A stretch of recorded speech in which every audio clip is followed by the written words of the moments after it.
Selamat malam, selamat datang di Suar Malam. Yakin kamu sendirian? Oke, kali ini aku mau membawakan cerita dari Sobat Suar Malam. Dimana kebetulan cerita ini datangnya dari seorang driver online. Kita sebut saya dengan Pak Yadi.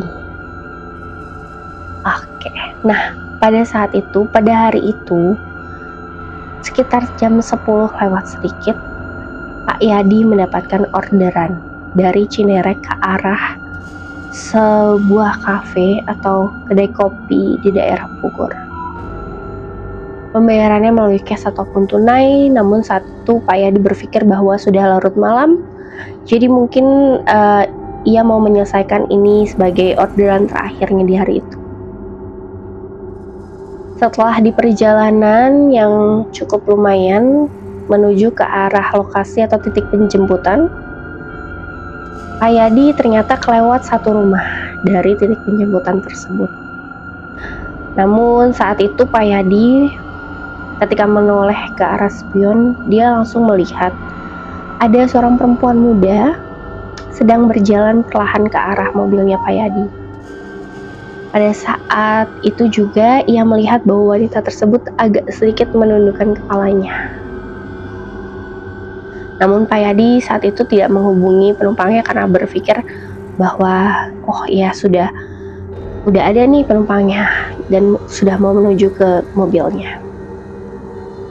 Setelah itu ketika Pak Yadi sedang fokus ke depan untuk melihat apakah dia sudah pas, khawatir mungkin nanti ketika mau jalan takutnya ada bannya yang slip atau menabrak sesuatu. Ketika dia sedang melihat ke depan untuk memastikan semua baik-baik saja, lalu ia kembali lagi menengok ke belakang dan ternyata perempuan tersebut sudah duduk di kursi belakang. Sontak Pak Yadi agak kaget ya, karena ngerasa dia tidak mendengar sama sekali ada suara pintu dibuka maupun suara langkah kaki yang masuk ke dalam mobil tersebut. Saat itu Pak Yadi sudah merasa ada yang aneh nih. Namun ia tetap merasa ya sudahlah, saya selesaikan saja orderan malam ini. Ketika di perjalanan, Pak Yadi beberapa kali sempat ingin membuat sebuah perbincangan kepada penumpangnya. Ia sempat bertanya, maunya lewat mana nih Mbak? Mau lewat tol atau mau lewat jalan biasa aja? Namun perempuan tersebut hanya terdiam. Saat itu Pak Yadi merasa ada yang aneh lagi nih dengan penumpangnya. Namun ia berpikir, mungkin memang sedang gak mood nih untuk diajak bicara, atau mungkin sedang mengantuk karena memang kebetulan sudah larut malam ya. Sampai di akhirnya Pak Yadi memberanikan diri lagi untuk bertanya, ini kopinya itu tempat yang putar balik itu ya? Atau dari situ kayak kita lurus aja? Namun tetap tidak ada jawaban dari perempuan itu. Saking sepinya, suara AC di mobil tersebut sampai terdengar begitu kencangnya. Pak Yadi semakin merasa sepertinya ini tidak beres. Namun lagi-lagi dia berpikir, ya sudahlah, ini adalah orderan terakhir di hari ini. Setelah itu saya pulang. Apalagi pembayarannya cash ya.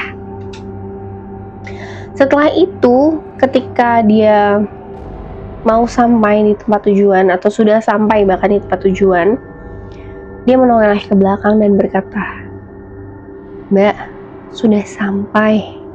Dengan lembutnya Pak Yadi berkata sedemikian rupa karena khawatir penumpangnya itu tertidur atau mungkin sedang tidak enak hatinya ya.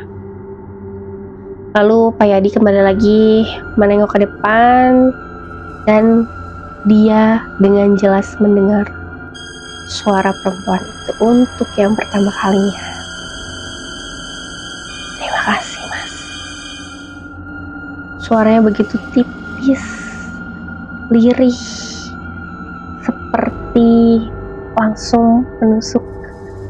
Seketika Pak Yadi merasakan merinding tengkuknya. Dengan penuh keyakinan Dan rasa beraninya Pak Yadi menengok ke arah kursi belakang. Dan ternyata kursinya kosong. Seolah tidak pernah ada yang menempati kursi tersebut. Malam itu Pak Yadi hanya bisa terdiam. Tangannya masih gemetar memegang setir tersebut. Dan dalam hati ia bertanya, siapa yang tadi saya bawa? Siapa perempuan tadi yang duduk di kursi belakang? Berat ya rasanya ceritanya. Gak kebayang jadi Pak Yadi yang sebenarnya berpikir bahwa mungkin itu orderan yang terakhir sebelum dia pulang. Mungkin saat itu rasa capeknya juga ada banget nih. Tapi ternyata harus mengalami hal sedemikian rupa. Ya semoga sih beneran ya itu adalah manusia. Tapi kalau dipikir-pikir dia belum sempat bayar ya. Padahal katanya pembayarannya cash ya terakhir. Tapi dia cuma bilang makasih doang. Ya udahlah ya. Yang penting Pak Yadi bisa selamat sampai di rumah pada saat itu. Oke, sekian aja ceritanya di hari ini, di kali ini. Nanti kalau seandainya dari Sobat Suara Malam ada yang mau kirim cerita-cerita horor lainnya seperti Pak Yadi, boleh banget kirim ke email ataupun Instagram yang ada di deskripsi box. Nanti namanya pasti kita samarkan gitu. Mungkin tempat dan kejadiannya juga pasti tentunya kita samarkan. Oke, itu dulu aja dari Suara Malam. Terima kasih sudah menonton. Jangan lupa like, komen, dan juga subscribe ya. Selamat malam.